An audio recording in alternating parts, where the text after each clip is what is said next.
Hello, good afternoon. Good afternoon, Good sir. afternoon, sir. It's already 1:30. We will start our discussion.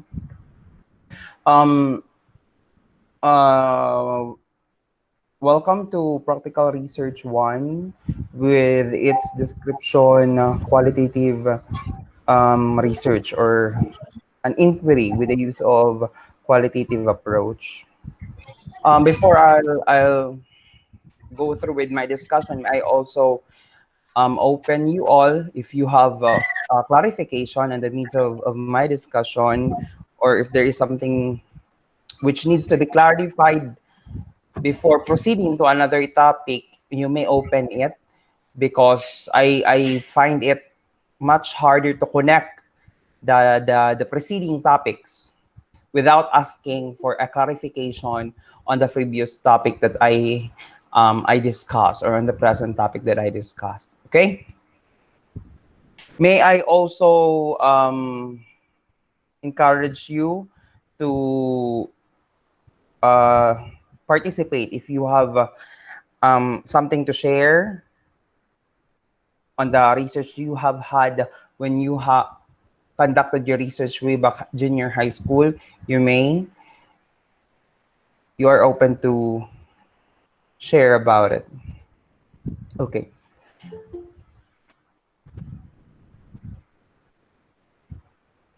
This topic or this subject is all about research. Well, research is actually comes from the Greek word historia, which means inquiry, inquire, to ask question. All of those are part of research. Why? Because I always mentioned in my class that research and problem are married together. They go through together. If there is research, certainly there is problem.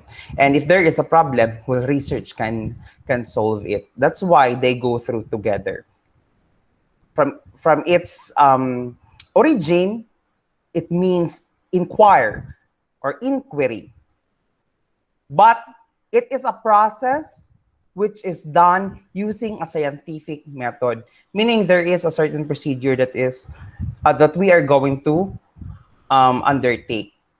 An investigation of any world phenomenon, of which a researcher's ultimate purpose is to find an answer to a research topic in question. Investigation of any world phenomenon. May I ask you, what do you mean by the word phenomenon? Anyone who among you here can say that phenomenon is this?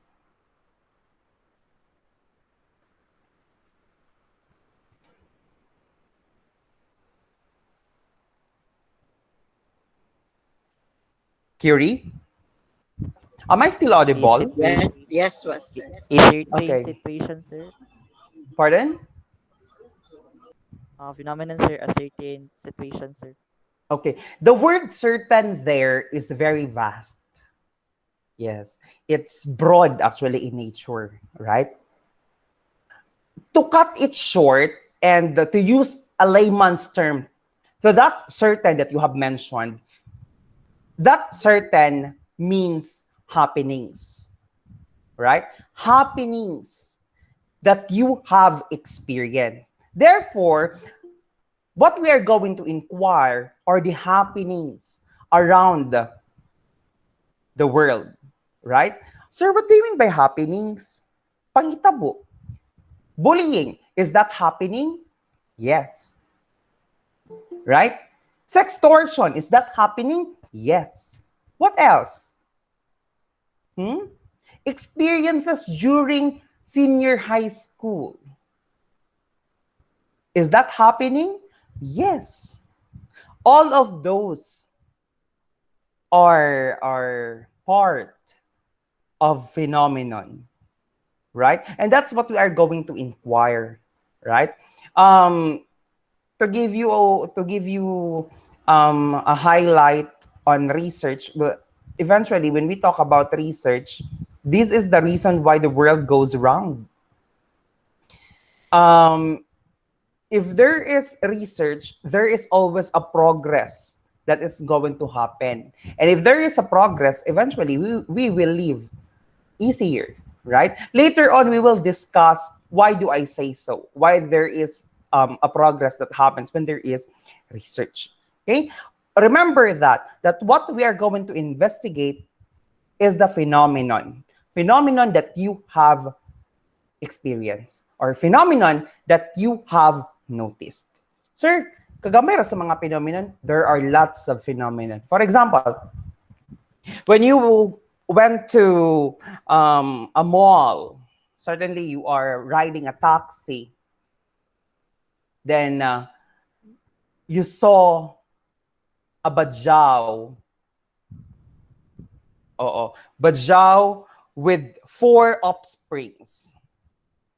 May bata sa kilid, left, may bata sa right, gibit-bit, may bata paghihapon nga naguyod sa iyang isig ka kilid, isa-isa, duhat, upat tanan. You might be thinking, kuyawan nila, uy. Daghang kisilag anak. You might be interested in inquiring their child practices, child rearing practices. Yung saka nila pag-amuma ang ilahang mga anak, no? Is that happening? Yes. Right? When you have already reached the mall, suddenly you met your friend way back elementary days. Nakita mo, ningon imong friend dati nga, huy, kumusta na ka? Kaila pa ka na? Wala na kakaila kay nabuntis na siya. Ningin din ka nga, hala, nabuntis ka? Buntis na ka? Tubag siya, oh. Nga nakahunahon ka, friend, kaedad raman ni Ani. He was only 16 or 17 like me. Oh, you might be thinking, oh, okay. So, that is also happening. You might be interested in inquiring the teenage pregnancy, right?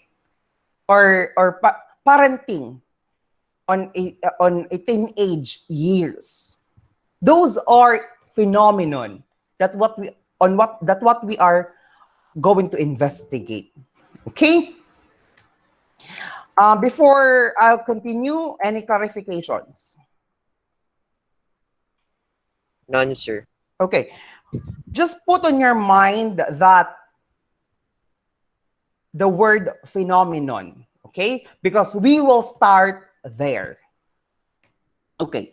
To continue, in the broadest sense of world, the research may be carried out by either formal or informal manner, depending upon the nature or purpose of investigation. Formal manner meaning there is a scientific investigation that is happening, a procedure that has gone, right? While on the other hand, informal manner, these are an investigation which has not done in a scientific manner, right?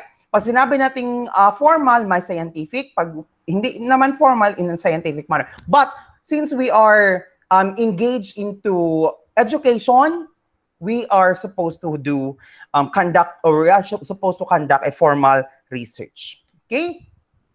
Many research scholars have forwarded various definitions of research, right? Other put on emphasis on the rigors of doing tasks, kung gaano ba siya kahirap, gaano ba siya ka-toxic na subject. I will not deny one of the toughest subject in the academe is always, or one, is also research, right? Isa sa pinakamahirap, isa sa pinakaayaw, even on the postgraduate studies, yung mga nagma-masters, yung mga nagpi-PhD or nagdo-doctorate, right? That's why you are very lucky because you are already open to this subject as early as senior high school. Meaning, when you go to college, when you go to masters or even proceed to doctorate degree, it would be easier on your side. Okay? To mention, for those research scholars, we have Oldfield, Shuttleworth, and Adanza.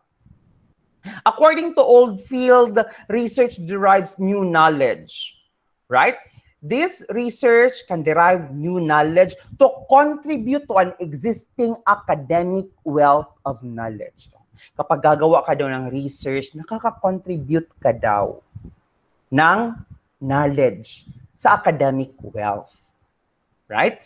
On the other hand, Shuttleworth of 2011 says that research includes gathering of data, information, and facts for the advancement of knowledge. Kung sinabi ni Oldfield, nakakadagdag ka sa wealth of knowledge, for Shuttleworth, you are advancing your knowledge. While on the other hand, a Filipino renowned researcher, Adanza of 2002, says that research is a systematic process, systematic, procedural, scientific, of collecting and logically analyzing information. When we say information, these are data, to gain new knowledge or to complement to an existing one. It's either when you gather those information, you will gain, makakakuha ka ng bagong knowledge. Or mako-confirm mo na yung knowledge na nasa isip mo is true or correct. Right? That's according to Adanza.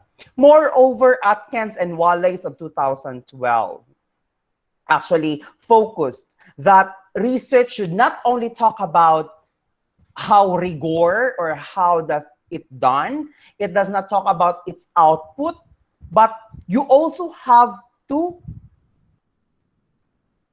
see your attitudes, principles, belief, and partialities.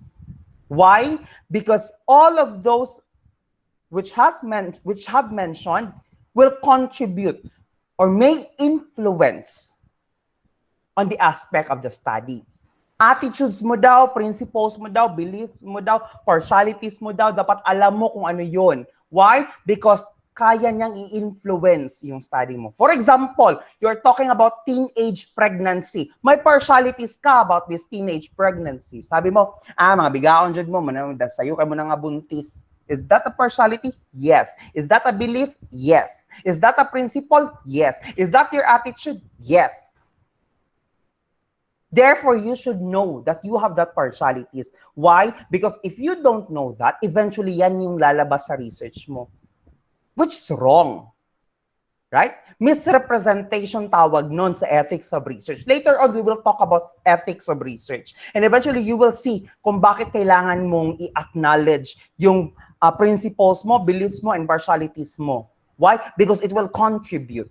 Kasi kung alam mo na yan yung judgments mo on that particular phenomenon, eventually, you are open to their response. Take note, your role is to research. Your role is to look for an answer of that certain phenomenon. Your role is different from the participants. Do not get, ano ba tawag dito? Ayaw mo kalibog kung muingon kog participants. Yung junior high school pa mo, niingon inyong teacher o respondents. Let's see the difference between a participant and a respondent. When we say participant, qualitative research. When we say respondent, quanti yan siya. Since we are talking about qualitative research, therefore, I will use the term participant. Okay? For participant. Do not you also, we will not also use the word topic. Why? Because we are not investigating topic here. We are investigating problem. So therefore, pag tatanungin ko kayo, what is your problem? Isa lang ibig sabihin nun. Ano yung pinag-uusapan natin? In layman's term, ano yung topic niyo? Okay? But I am not going to use topic kasi iba yun siya, ibang context yun siya. Pero in layman's term, pareho lang yun silang dalawa. So problem yung gagamitin ko dito. Okay. Let's proceed to the importance of research in daily life. How important this research in our life? Importante ba siya, sir?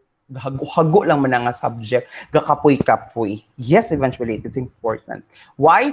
Because Amorado stated 3 reasons on how important research is. Number 1, research improves man's life.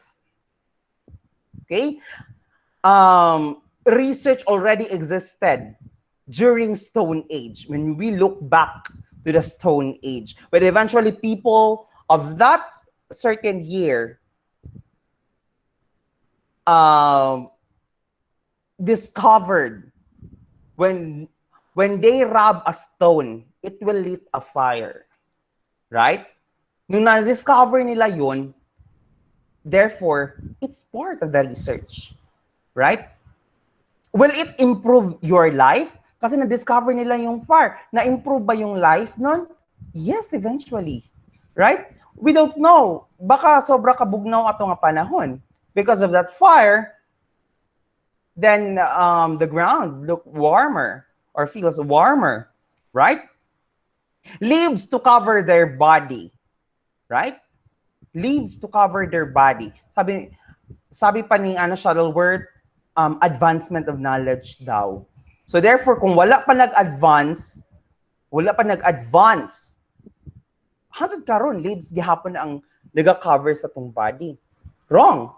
The fabric that we are using in our clothes are actually product of research, right? That's how it improves the way we live, right? The herbs to heal wounds, right?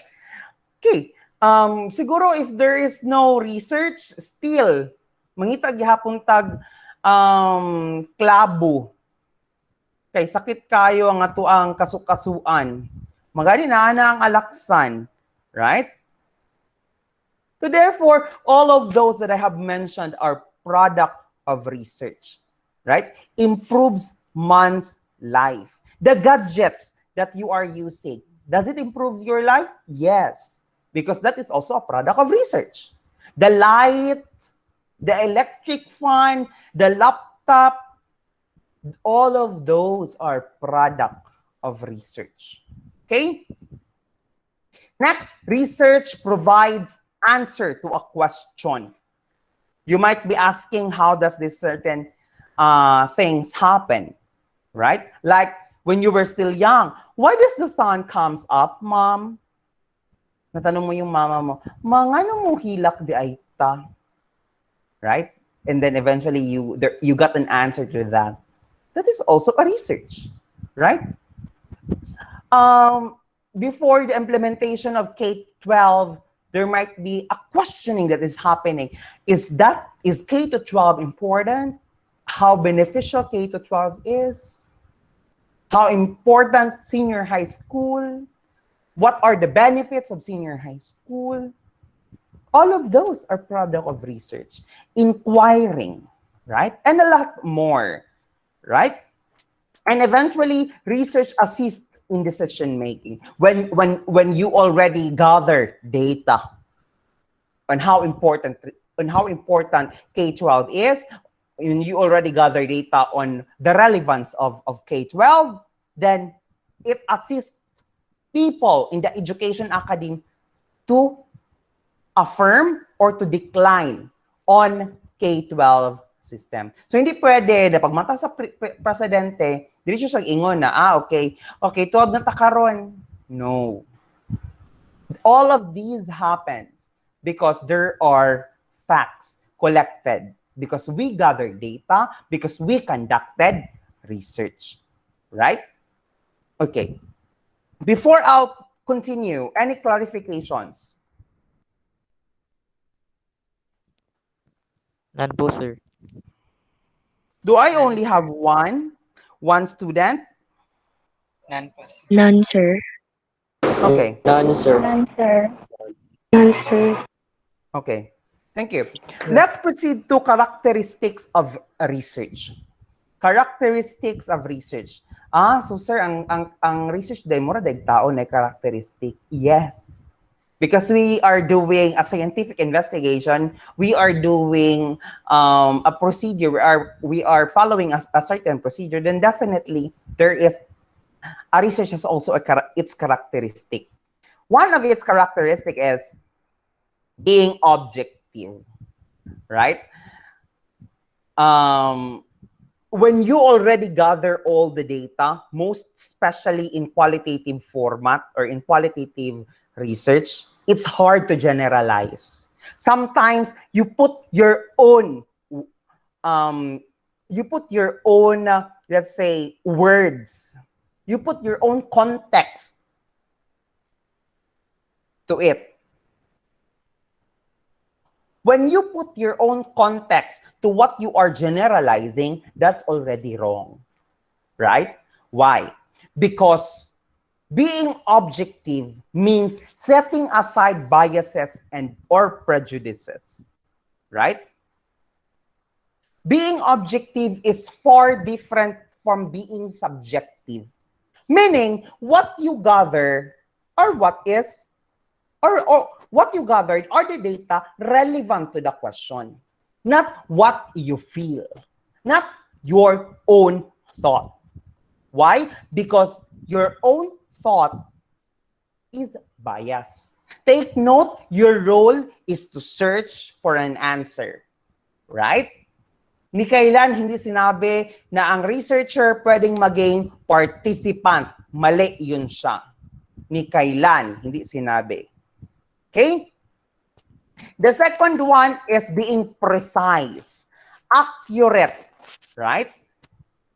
The research must make sure that every single fact presented in either text or numerical manner is right. Therefore, checking facts before having the research report disseminated and perhaps utilized is a plus, right?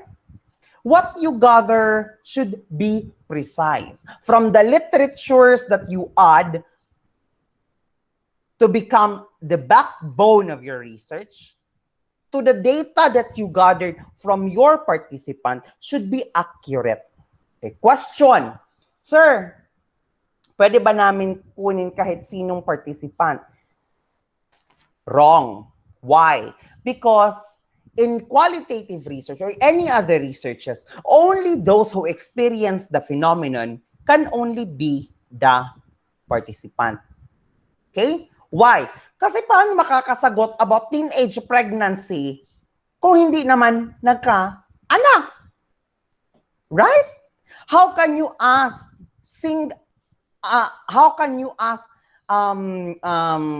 about single motherhood ang isang lalaki? Right? So therefore, the data that you're going to gather should also be from the right or from the accurate people to become or to reach a precise factual information. Okay? The next one, verifiable.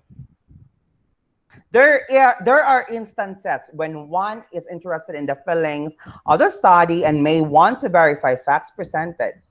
Okay? When you are already done with your research, pag nalagay mo na siya sa libro, pag disseminate mo na, nalagay mo na sa library, pag nabasa na ng iba, they might be interested sa nilagay mong literatures. Right? Sabi nila, hala, asa kaya ni nga article gikan? Kailangan ma-verified siya, verifiable siya. May citation. For example, Coronel of 2012. Sa likod na part, may references. Saang libro nakuha ito? Right? From Coronel 2012, anong title ng libro, anong page number. Or kung sa internet siya, anong source, kailan na-retrieve. Okay? Kailangan ma-verify siya. It should be verifiable. Next, parsimonious, from the word parsimony, meaning simple. I know pretty well that you are, you have this, a good way or you are very much into creative writing. You love storytelling, right? But in research, we don't do that. Why? We use the most simplest word. We use the most easiest way to present data, right? Because in research, we are using the academic or technical writing. Therefore, we will not be using the creative writing style. Okay? The principle of parsimony must be observed all the time. Parsimonious research reports avoids verbose expression, lengthy and figurative sentences, and observes simplicity yet substantial presentation of facts.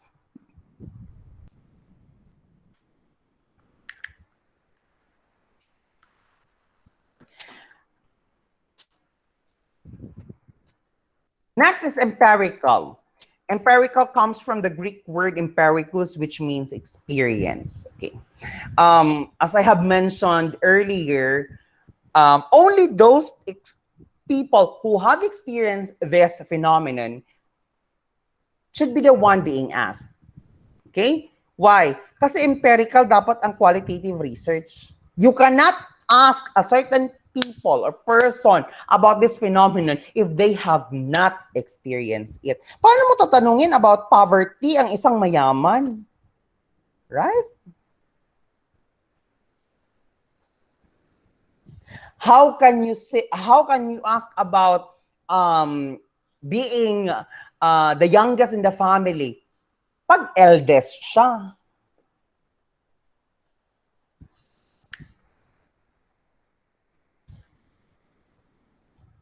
Okay? So, therefore, always bear in mind that only those who experience this particular phenomenon should be questioned. Empiricus. Remember that.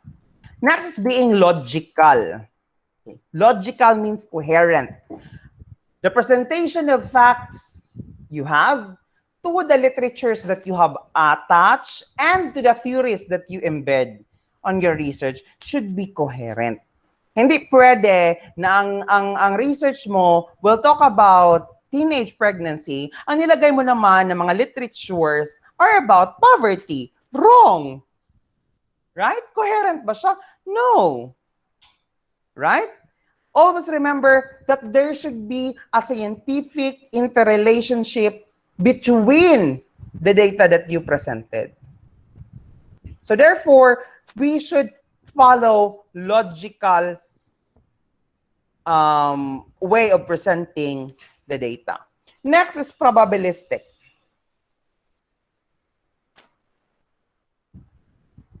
A good research has always a potential deterministic quality. The findings warrant at least a likelihood of occurrence of certain events or phenomenon under investigation. Probabilistic. Actually, in qualitative research, we are not somehow doing ano tawag dito, hypothesis. But the probability on arriving onto a certain answer is always there, right? But take note that probabilistic here should also be your ultimate goal, right? Because you are going to validate a theory. The reason for conducting a scientific inquiry. Is this particular theory true to this type of people? Okay. Ganon, right? Probability, probabilistic. Any clarifications? None, sir. None, sir. Okay. Okay, thank you. I'll proceed to research as a process. If you have notes, you may take down or you may list down the process in a circular way. Oo, kasi ang research dapat is tuyok-tuyok. Why? Kasi kung hindi siya tuyok-tuyok, kung mag-start ang problem and eventually mag-end, na-ending na, well, dapat nag-improve ang life, right? Nag-improve man ang life. So therefore, from the problem that we have to the answer that we got, it will eventually start a new problem. Okay? The first step in conducting research is to define a research problem. As I have said, in layman's term, research problem is also called a research topic, right? Defining problem usually carried by researcher at the beginning of the whole process. Traditionally, researcher used smart, specific, measurable, manageable, attainable, realistic, and time-bounded. We will start with the problem. As I have mentioned from the very beginning, research and problem are married together. They goes together, right? If there is problem, there is eventually research to solve it. And if there is research, meaning there is a problem, right? And we should always follow this SMART protocol. The specific, dapat isang problema lang yung tinatalakay. When you are asking about teenage pregnancy, the teenage pregnancy only, being specific, right? Manageable, yung kaya, attainable, yung yung kayang tapusin, realistic, yung makatotohanan, time-bounded, yung kaya sa oras. Okay? Sir, gusto na ko mahibalaan, sir, kung unsa ang experience sa taga Mindanao kung mubuto ang Mount Apo. Tanong, nibuto na bang Mount Apo? Kung nibuto man, unsa tong tuiga? Buhi pa kaha sila, so maghulat pa kag sunod na buto. Right? Time-bounded ba siya? Wrong. Hindi. Baka matapos na lang yung batch na to. Ikaw, naghulat pa kang bubuto ang Mount Apo. Step 2, developing a research plan. After you conduct or after you found out a certain problem, after you, let's say, figured one research problem, then therefore it's now time for you to proceed or make a plan on it. Okay, ito yung problema ko. Anong gusto kong gawin dito? Okay, ito. Ilan ba yung participant na kailangan ko dito para masagot ito? Saan ko kaya sila hahanapin? Right? Ano kaya age bracket nila? Right? Ano kaya socio-economic status nila? Right? Ano kaya educational background nila? Right? Isa yun. Right? Next, ano kaya method ang gagamitin ko dito? Ano kaya analysis ang gagamitin ko dito? What approach will I use to this? Later on, we will eventually, step by step, carried out all those things that I have mentioned. Okay? The second one is to make research plan. Magplano ka, anong gawin mo dito? Right? Hindi siya dapat naka-problema lang. Okay? The third one is you collect the research data. Kaya plano ko na. Sino ba yun? Saan? Taga saan? Anong economic status? Collect ko sa kanila. Right? Tatanungin ko na sila. Unsang imuhang mga kaagi sa pagbuntis, isip 16 years old. Nag-collect ka. Right? Consider using observation, interviews, and document analysis. Okay? Step 4, analyzing research data. Na-collect na nimo. Let's say, 3 ang ginamit mong participant for in-depth interview, 3 din sa focus group discussion. Okay? May 3, so 6 lahat.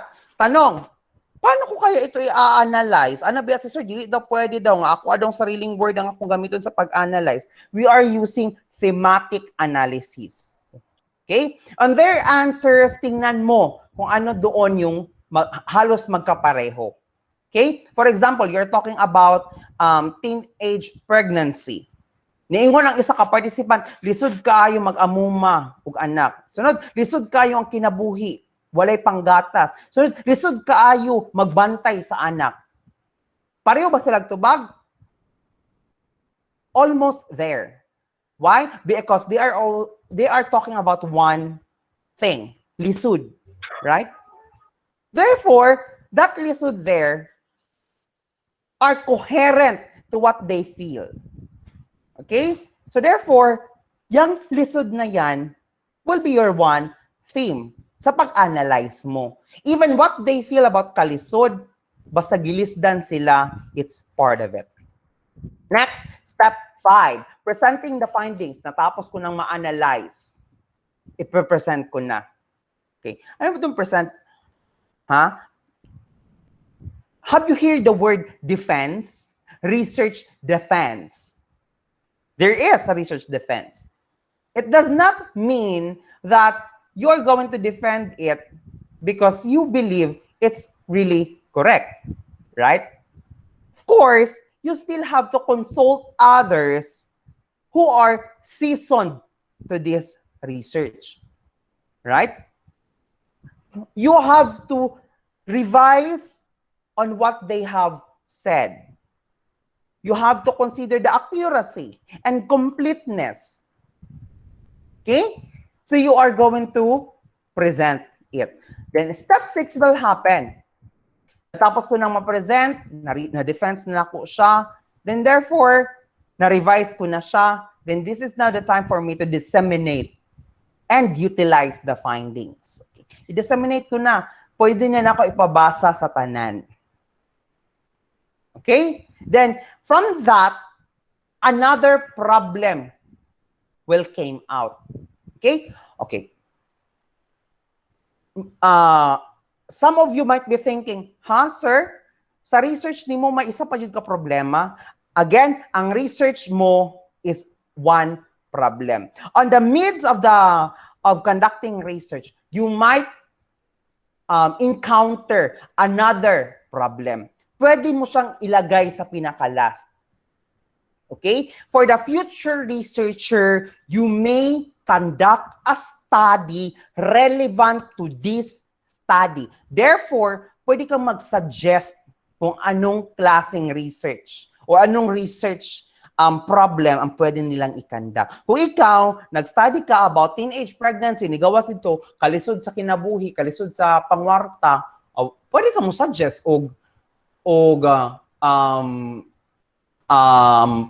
research problem about poverty. Okay? So, yun yung ibig kong sabihin na tuyok-tuyok siya. Okay? Question. None so far, sir. None, sir. None. None, sir. Okay. I'll proceed to ethics of research.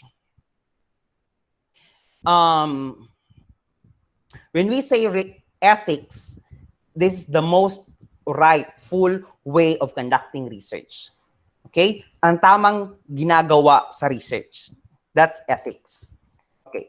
Number one, being a researcher should, or let's say, a researcher should have a scientific soundness. Okay? A researcher should have a scientific soundness. Ano ba yung scientific soundness?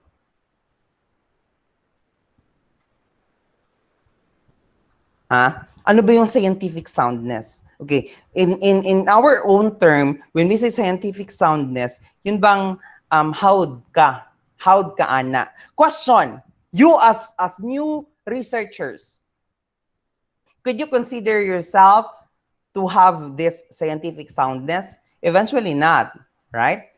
Wala pa ko ana, sir. Pag ko katry gani, sir, wala pa ko sufficient background. Dili pa ko skilled person sa research.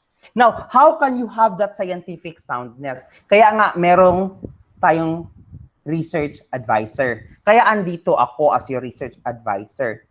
Okay? I am not saying that I am already a seasoned researcher, but I already have conducted research. Therefore, I am done conducting this type of researches. Okay? There are also panel of experts, right? In which you are going to ask for clarifications. Aside from that, you are also going to embed literatures from the other researchers. Okay. Sinabi mo doon na sa participant, pwede inani nga edad. Kaya niingon si Adanza, howd na siya nga researcher. Kaya yun si Adanza, pwede daw, kay mauni iyang explanation. Si Adanza ba na ay scientific soundness? Yes.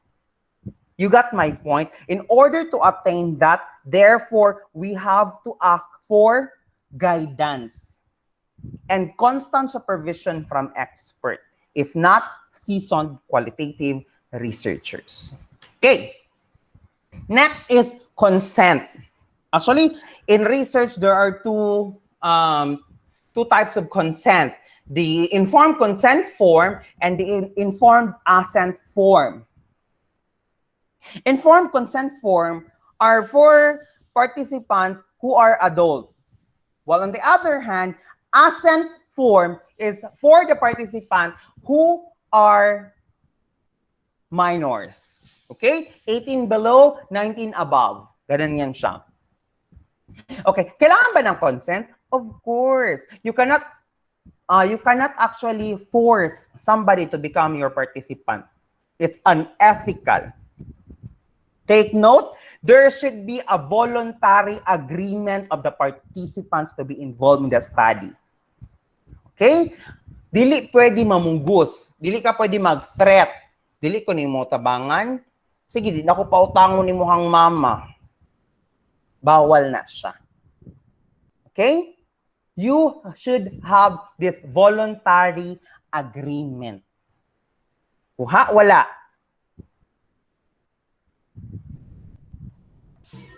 Kuha, sir. Okay. Ako. Next is informant validation.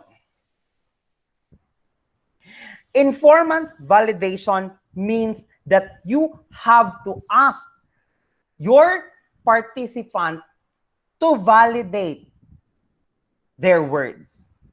Okay? Ano man na, mag-conduct kag research, imo man nang i-record, audio recording. Audio recording nimo siya. Human, while nag-audio ka, magsikag pangutana na ipangutana nimo tong nasa imuhang interview guide, mutubag na sila. Karon kay basi di ay mali lang pagka-pronounce sa imuhang participant. Diingon siya black. Ang pasabot din niya nga black kay kuan ka ng gitabunan, dili di ay itom. Nya imong gibutang nga black kay itom. So mali siya.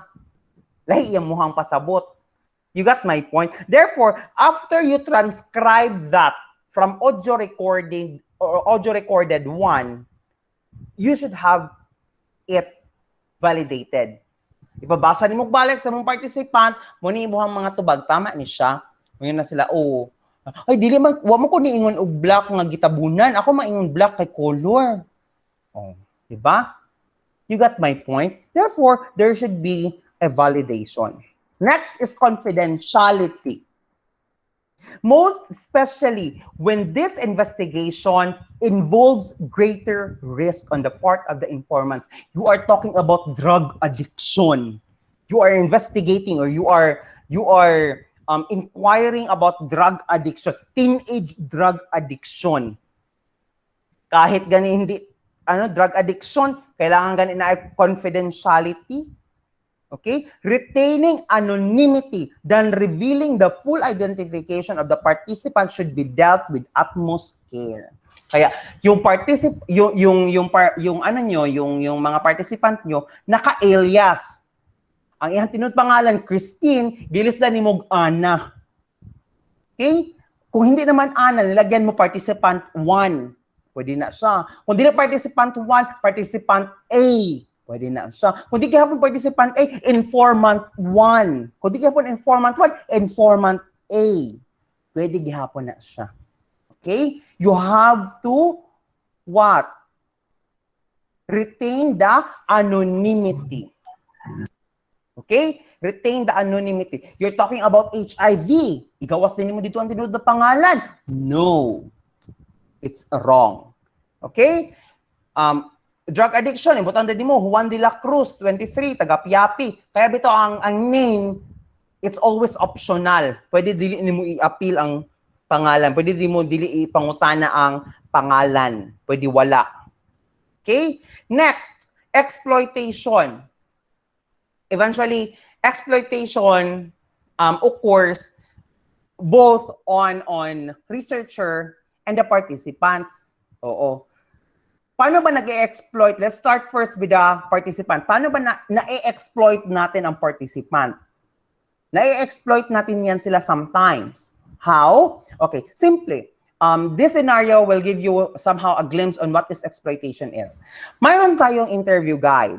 This interview guide contains a list of questions that you're going to ask. Itong mga questions na to, ito yung dapat itanong mo. Okay? There might be a tendency na interested na kay kasiyang pangatubag. Mangutana ka, wala sa participant. Pwede ba na siya? Pwede. Basta related siya sa imuhang problem. Pero pag dili na siya related, dili pwede.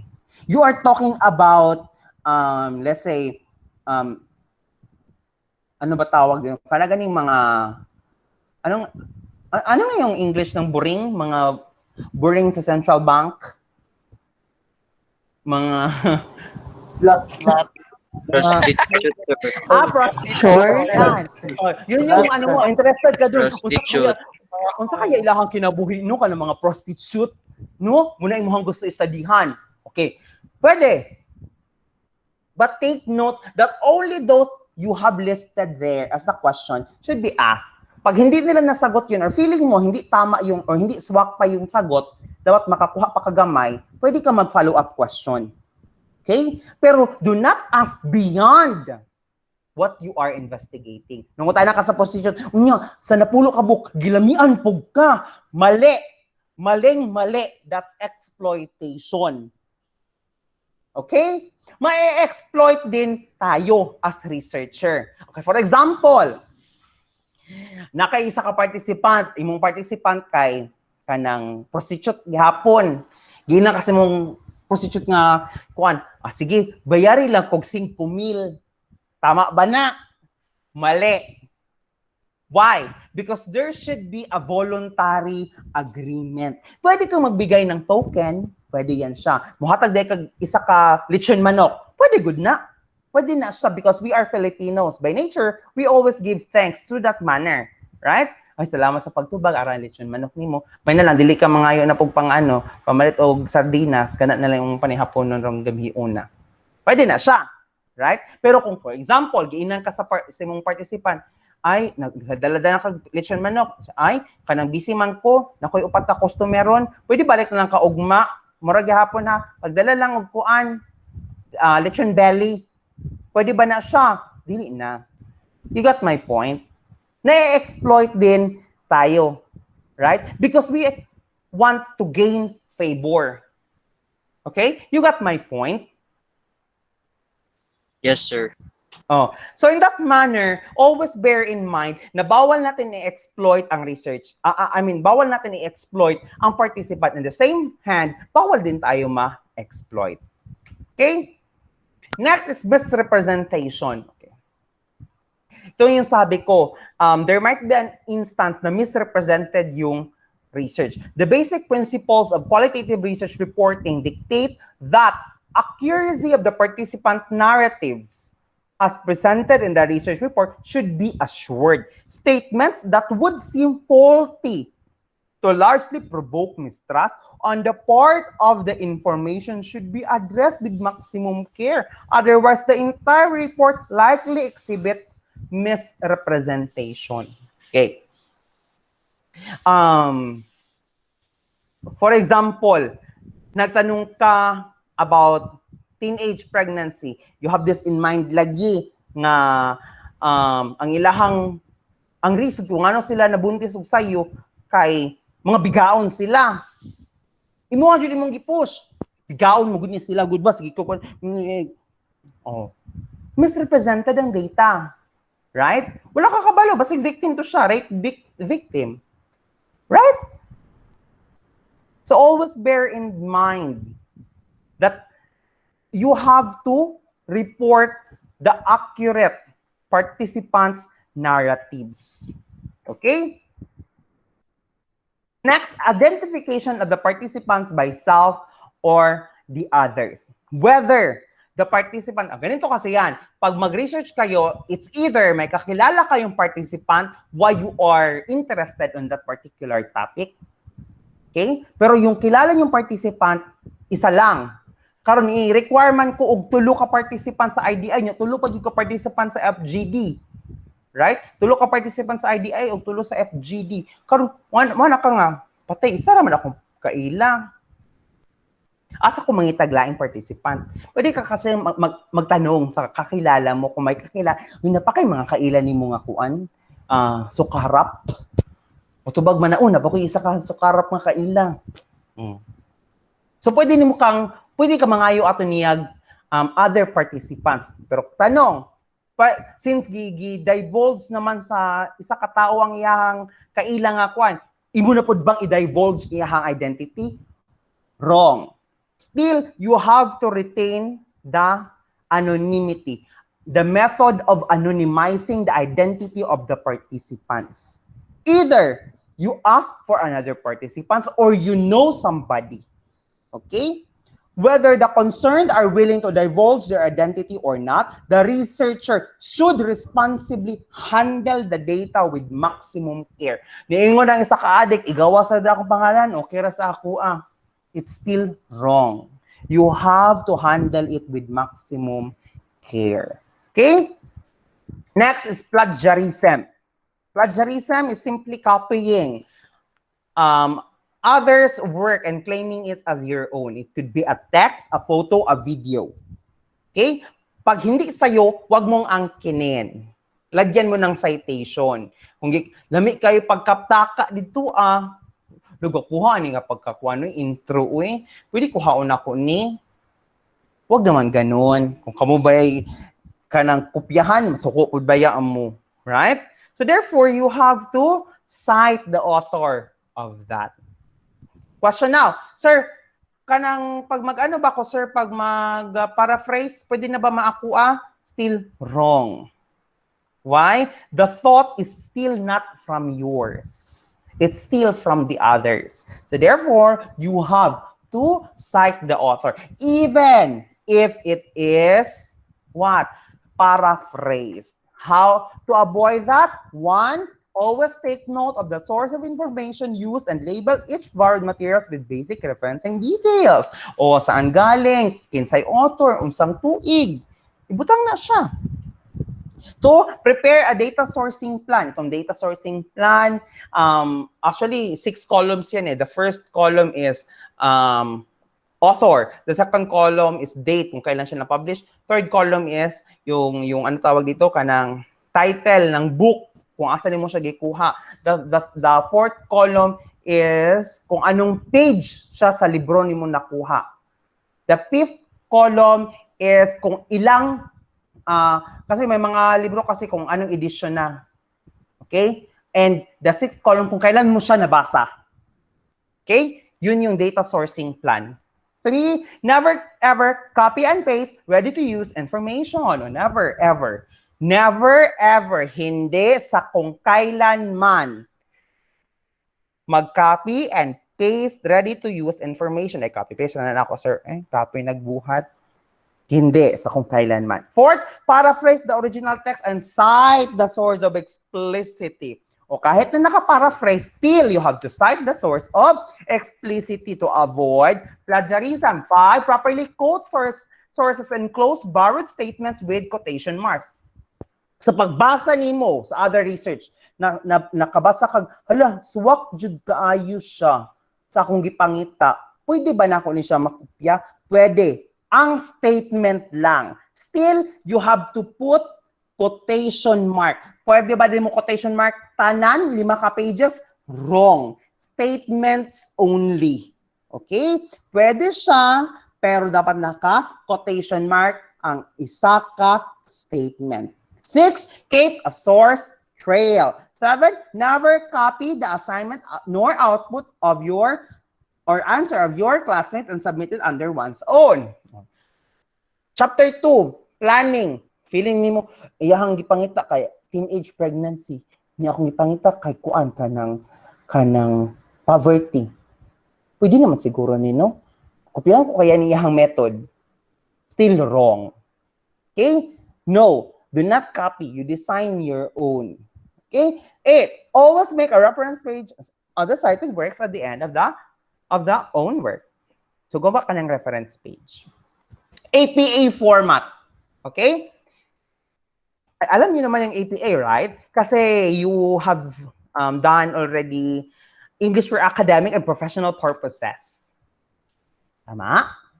Tsaka may reading Yes, and sir. writing din. Yes, May po, reading sir. and writing. Oo, may reading and writing din kayo ngayon. So, mag-ano kayo, mag-APA kayo niyan. So, alam niyo kung paano gawin yung APA. Okay, next. Before that, any clarification? Answer. None? Answer. Answer. Okay. Siguro tapusin ko yung discussion at 2:45 or 2:50. Actually, 76 slides ito siya. Nasa 37 pa lang tayo. Tapusin ko siya at 2:45 para mag-decide tayo on the groupings. Okay? Do not you worry, I'll help you. I will not ask for a title already. Oo. Why? Because arriving a title should have this, ano ba?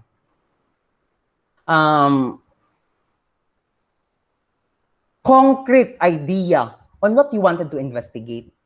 No, siguro hindi ako kagaya ng iba yung na-encounter dati na mo pala pag so good, hindi okay. You think of 3 titles, then submit it on next meeting. Ganon. Hindi tayo dapat ganon. Okay? Let's proceed to kinds of research across fields. Tulungan ko kayo on how to arrive on a title. Kinds of research across fields. Eventually, pag sinabi nating research, there are 3. Qualitative research, there are 3. The rationalistic research, the naturalistic research, and the development research. 1, rationalistic. 2, naturalistic. 3, development research. Pag sinabing rationalistic research, this research begins with an existing theory. Okay? Nakakita ka ng theory, and eventually, you wanted to investigate that particular theory. Kaya ang research na yan is a rationalistic research. Itong certain na theory nito, hahanapan mo siya ng isang problema. Okay? That is rationalistic research. Hahanapan mo siya ng isang problema, isang phenomenon. That is rationalistic theory. Next, naturalistic research. Naturalistic research investigates the individual's thoughts, values, perception, and even actions, wherein the understanding human behavior is the researcher's main concern. Some examples of this type of research include studies of the following approaches. Number 1, ethnographic research. Okay. Under naturalistic research are ethnographic research, phenomenological research, grounded theory research, case study research, and narrative. Okay? Let's start with the ethnographic research. Okay? Ethnographic research is an investigation which involves certain culture. May mga researcher na very creative.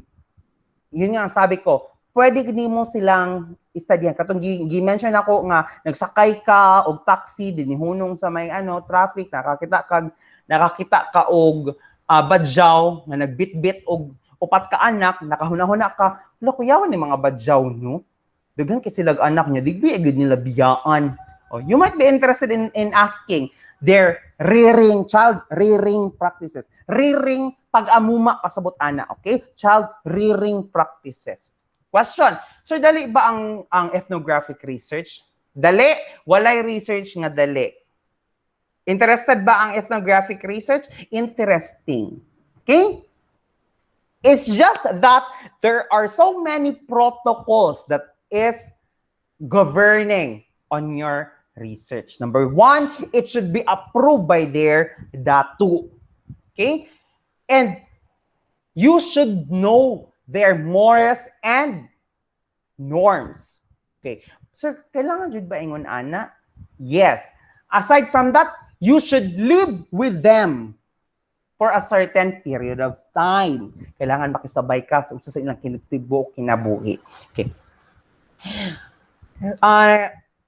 Sabi ko, kailangan alam mo yung mga protocols. Why? Because there is already a researcher from Bukidnon which was killed by their datu.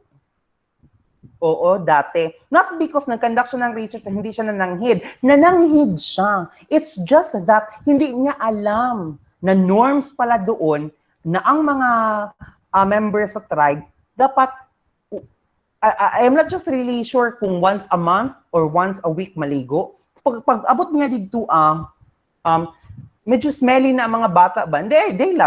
She loves kid. Oo. Sabi niya, aliguan ako ni sila, putlan ako mga kuko. Gipamutlan niya mga kuko, giliguan niya, which is very wrong. It's not part of their tradition anymore. So therefore, gipatay siya sa datu. Kaya ang datu, devil daw to researcher. Gikaso, ni daog ang tribe. Why? Because that is part of their tradition. You have to know a certain background about their tradition. Okay? Kuha? Yes, sir. Yes, sir.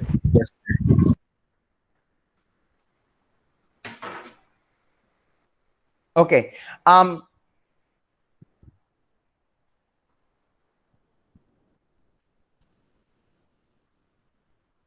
oh. Budget lang ha. Okay. That is ethnographic research under naturalistic research. Next is phenomenological type of research. Aside from that, sabi ko, dapat mupuyo ka sa ilaha. But this time, there are already tribes na nakipuyo na sa syudad, like Bajau. So need pa ba ka mupuyo sa ilaha dito? Not necessarily. Kasi nasa ano naman sila along Boulevard, di ba? May mga Bajau dyan. O pwede ka maghanap na dyan ng participant. Okay? So, pero kung ng mga tribes, para sa mga Sama tribe, wala juga choice. Mato juga dito sa sa ilahang lugar. Next, phenomenology. Phenomenology is a type of investigation with which you are actually asking about the philosophical structures of experience and consciousness. Ito yung sabi ko, phenomenology, experiences that or happenings that they have experienced. Bullying, teenage pregnancy, poverty, single mother, single father, sentiments of an English teacher, diba? Sentiments of senior high school students. Oh, yan, mga phenomenology. Pinakasayon po jud ang phenomenology. You got my point? Pinakadali actually ang phenomenology. Okay? Next, grounded theory. Karon pinaka-bright ka sa section theory. Ay, gusto ko mag-create o ako ang sariling theory gamit ang research. Pwede ba siya? Yes. Ang tawag ng research, grounded theory. But take note, this type of research needs to be validated with a minimum of 5 years. 5 years? Oh. Therefore, nahuman na lang ang ikatulo or ikaupat na batch, from your batch, ikaw, gabalidate pa ka sa imuhang research. Okay? Itong grounded theory research will eventually lead to a formation of a new theory. Okay? That is grounded theory design research. Kahit nga, mga masters degree holder, wala gani nag-grounded theory or mga So, hanggang glimpse lang muna tayo sa grounded theory ha. Wala din akong plano na mag-stagnant sa grounded theory kasama ka for 5 years. Okay, next, case study. Sa case study, kung ang ibang researches, 3, 6 na participant, minimum of 6, pwede na. Ang case study, pwede isa. Pwede ka, isa ka participant lang. Pero, hala ka na, sir, dali ra kay na, sir, kay isa rin ka participant, sir. Oh, isa ka participant. Pero depending upon the context of that you are studying. Kasi most of the studies, most especially pag qualitative, ma-fall siya under, ano ba tawag dito? Phenomenology. Okay? Kasi ang nature of questioning is purely experiences. Pag case study ang gagamitin natin, pwede na isang participant lang. Pero take note, it involve up close, in-depth, and detailed examination of a subject of study. So, dili gihapon siya dali. Right? Up close, in-depth, and detailed. Okay? Therefore, kahit isang participant lang yan, you have to be with that participant for a minimum number of days. So, kung kasi pag ang case study kasi, you are not just asking about the experiences, kailangan pa nimo i-embed ang ilahang daily experiences, daily routine, adlaw-adlaw nga kinabuhi. Yun yung case study. Okay? And this case study only happens for those very sensitive issues. Okay? Next is, the last one is the narrative. Narrative is actually a type of research which subsumes a group of approaches. that in turn rely on written or spoken words or visual representation of individuals. For example, interested kay ko sir ba mag-study sa kinabuhi lagi ni Aguinaldo? Bright ba na si Aguinaldo, sir? Pwede ka magawa ng research niyan. Tawag dyan, narratives. Okay? Ay, kanara ako, sir, kaya dili ko magpangutanang-utanag mga participant. Hindi, mali pa din. Even if you are not asking the participant or looking for a participant, still, kung saan nang galing si Aguinaldo, pupuntahan mo doon. Okay? Kasi kukuha ka doon ng either written or spoken or even visual data. No? Kung si Rizal na taga Calamba, Laguna, mo ato jud Calamba, Laguna. Sir, unsa kaya ka bright si Rizal, sir, no? Adto jud mo ang University of Santo Tomas. Kaya naman siya dito ang nag-eskwela medicine. Example, ang gusto mo na studyhan is the academic life of Jose Rizal. So, kailangan mo talagang puntahan doon. Okay?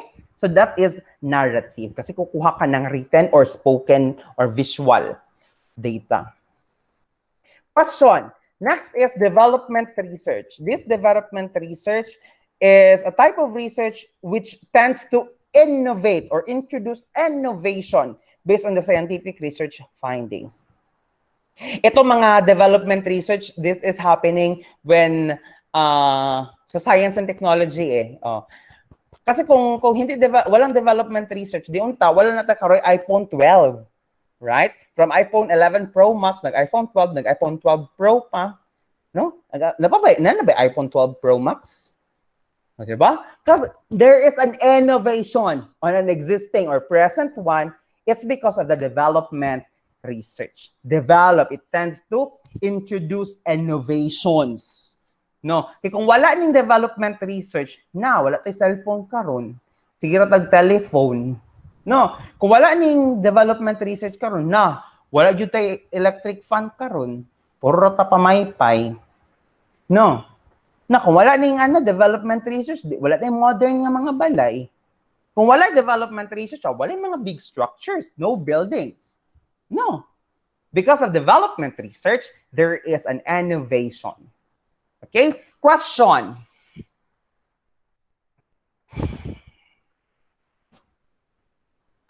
None, sir.